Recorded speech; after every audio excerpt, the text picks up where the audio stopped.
Beidou is one of my favorite characters in Genshin Impact, and everyone is going to be getting her for free. She's able to counter damage with a massive shield, sending back a huge chunk of DPS towards her enemies, as well as chaining lightning between enemies, allowing her to support teammates or dish out damage herself.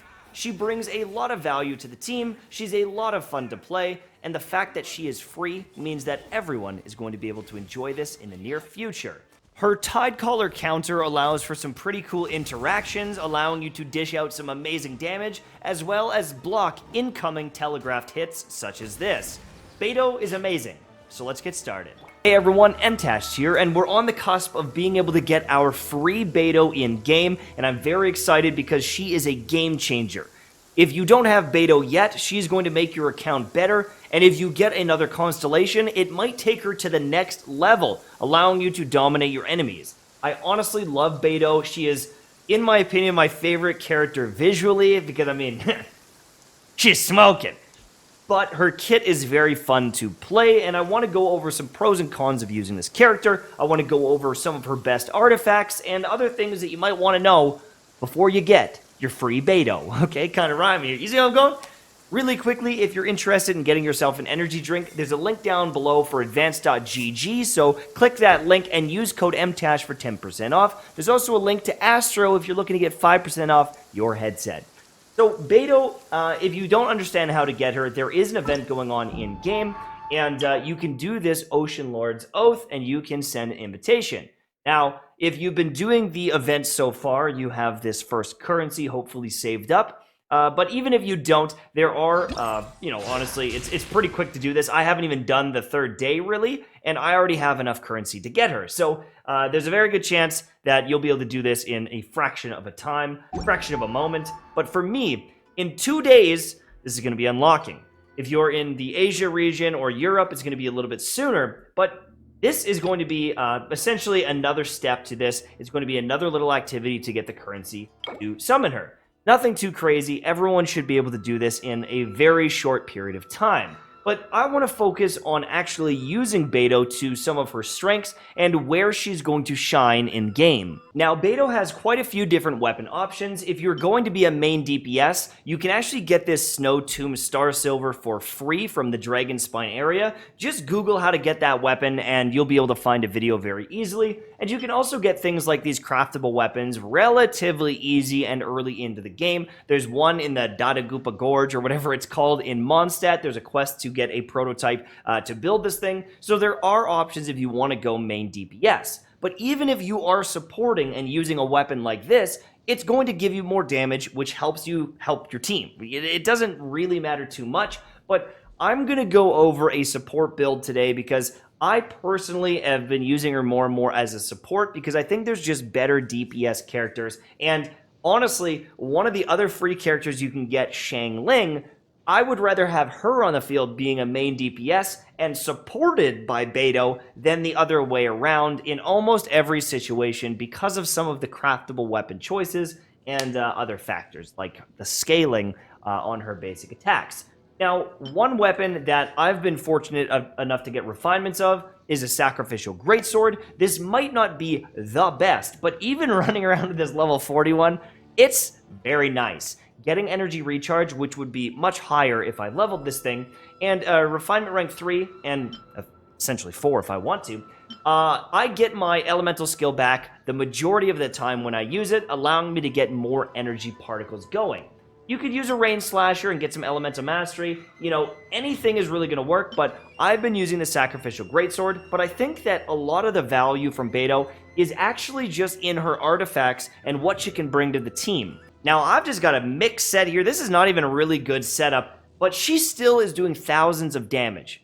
And one of the things I want you to remember is, if you go for some stats, even if you don't have set bonuses, your characters can hit really hard, right? If you're getting electro damage on your cup, if you've got crit rate on some different things, maybe some crit rate, whatever, you can make these characters hit really hard, but I want to recommend a few sets and what would be really valuable on her.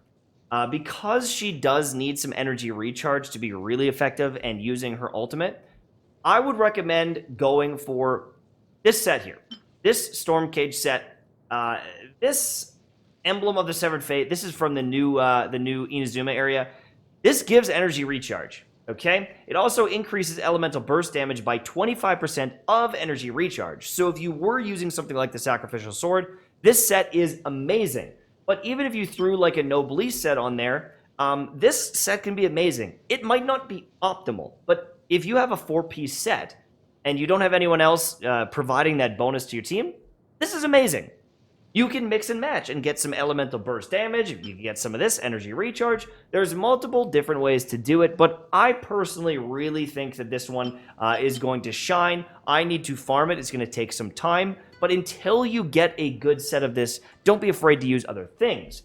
Now, if you are using a physical DPS, you'd probably want something like this, the Pale Flame set. You can also use, the Gladiator sets as long as they have good set bonuses here and you're basic attacking a bunch.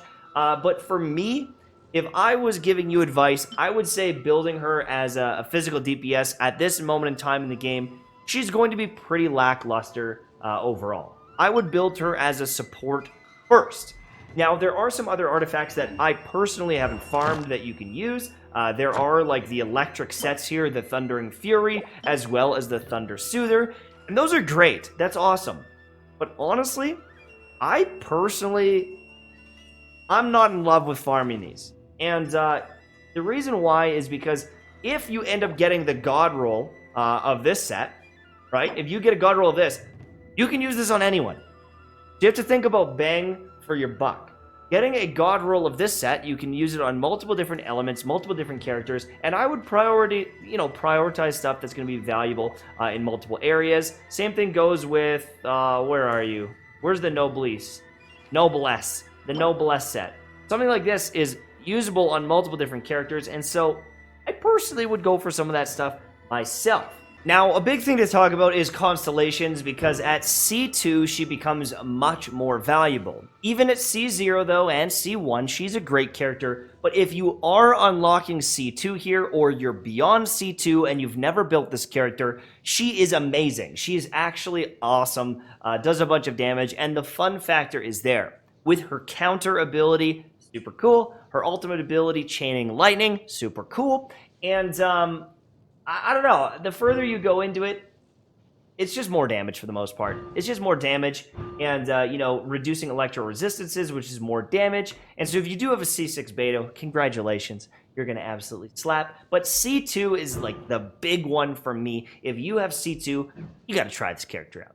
As long as you have resources. As for talents, if you're using her as a main DPS, obviously you would need to get this basic attack down. But I honestly... I would focus on Stormbreaker. I didn't. Because I was using her as a main DPS and I was dumb.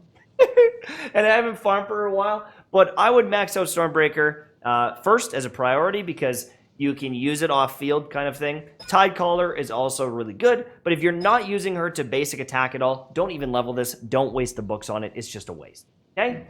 Overall, there's nothing else that I really need to talk about here. This thing here is literally not going to be used if you're not using her as a main DPS. So, yeah, you don't really worry about these talents.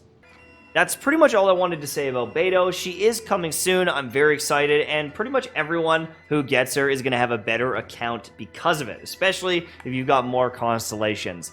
Thank you so much for watching. I really hope you enjoyed. Go to advanced.gg/mtash and use code mtash for 10% off at checkout. And that's it. Thank you so much.